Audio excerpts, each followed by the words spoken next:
Ito yung tanim kong dalandan sa paso. Ayan nga yung pinagkakataniman yan. Ayan, paso lang. Hindi naman ganong kalakihan. At ito din yung puno. Hindi rin ganong kalakihan. Pero, nakakatuwa kasi, ayan na nga, nagbubunga na. Oh. Ang dami din naging bunga. Baga, sakto lang sa amin na makatikim ng bunga ng dalandan na sarili naming tanim. Ayan. Medyo against the light, hindi nyo makita ayan, kasi green pa. Dapat nga marami pa yan. Kaya lang, nung minsan nagpakuha ako ng kalamansi, at katabi kasi ito ng puno ng kalamansi na sa pasulang din nakatanim. Ayan. Ito yung tabi niyang kalamansi.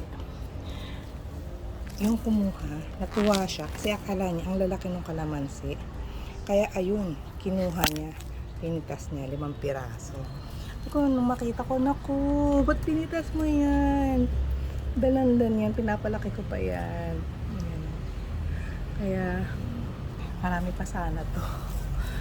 Kung hindi lang nabawasan. Inaantay ko na lang lumaki pa ng konti at yung hinog. Tsaka ko, pipitas yan. Mga ilang buwan na rin to eh. Siguro nasa 20 piraso rin.